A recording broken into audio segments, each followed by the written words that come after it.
Hi, and welcome to Inside the Judges Stands. I'm Russell McCord, Director of Judges for the National Cutting Horse Association.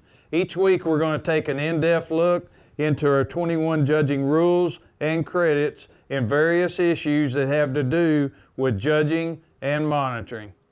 This week let's take a look at Judging Rule 3 and how important it is riding with a loose rein. Judging Rule 3. Riding with a loose rein throughout a performance is a requirement and will be recognized. Judging Rule 3, Example 1. Cutter A and Cutter B have similar works.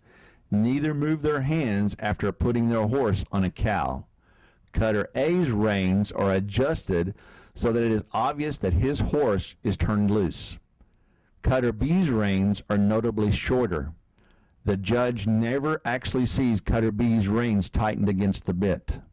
Ruling: if both are sufficiently loose so that the horse is not influenced, then Cutter A and Cutter B have satisfied their requirements of riding with a loose rein.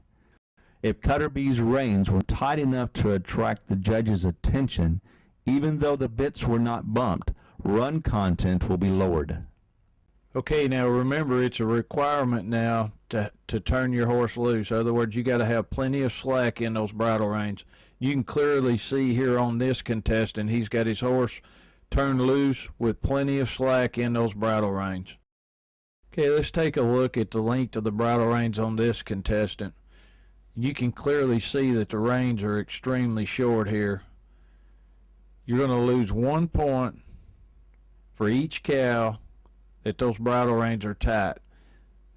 If they're bumping the bit, you would lose 1 point for each time the judge feels like they're bumping the bit.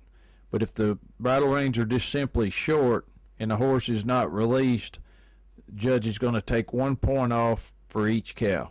Okay, let's take a look at this contestant. Now, he has a hackamore on his horse, but he's still required to turn his horse loose with plenty of slack in his bridle reins.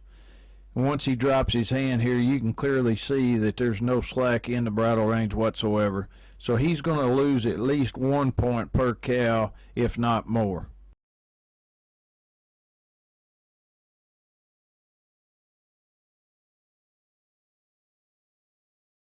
Okay, let's take a look here at this contestant. And remember, again, it's a requirement to put plenty of slack in those bridle reins and turn your horse completely loose. I hope you've enjoyed this week's episode of looking at Rule 3 and how important it is of riding with a loose rein and having plenty of slack in those bridle reins.